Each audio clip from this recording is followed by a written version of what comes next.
Welcome back to Hardball. Journalist Stephen A. Smith hosted his own TV and radio show on ESPN. He's written for the Philadelphia Inquirer and appears frequently on MSNBC. Stephen joins us now from 30 Rock to talk about the life and legacy of Michael Jackson. Stephen, you had to have a heart of stone to not be moved by what went on in the Staples Center today.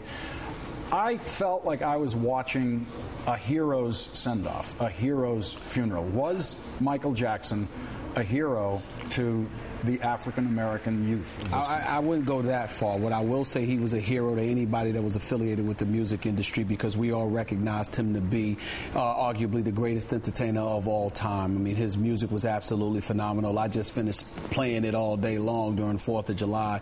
Obviously, his dance moves, some of the things that he did in the music industry, 7, hit singles with the Thriller album, 50 million copies sold, the top of the Billboard charts. I mean, first guy on MTV, African American. You look at so many of the things that he did throughout his career, it was clearly illustrious. And so when you call him an iconic brand, or you look at him in that fashion, it's strictly in the sense of his music, not really anything else. Well, and I would assume that his relationship to Black America had different chapters to it. And definitely. That's a very, very good point, because the Reverend Al Sharpton alluded to that today, because, I mean, again, he was a pioneer of sorts, starting out his career at age 5, accomplishing what he accomplished through the 70s, through the 80s, when he went out on his own and left the Jackson 5, and obviously what he was able to accomplish with Thriller and the Bad album, or what have you, Off the Wall, actually, before that.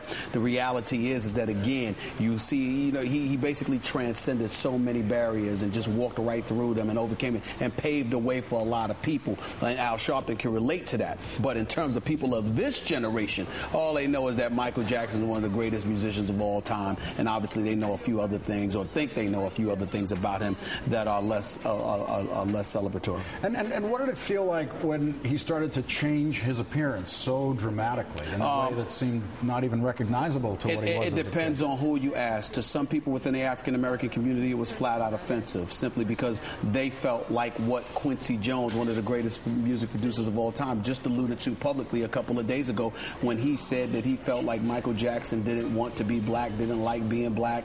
He never believed that he had vitiligo or anything like that. So to some people, it was offensive. To others, they felt sorry for him, simply because it was just, it was clear, it was crystal clear to us that he had been exploited. You have to remember that this is a guy that was a child prodigy. He was a star from the time that he was 5 years of age, a mega star, and he transcended so many things that it got to the point where he was living in a bubble. He never had the freedom to go out, party, have a good time, go to the movies, things of this nature. His brother Marlon alluded to how he had to wear disguises sometimes when he went out in public.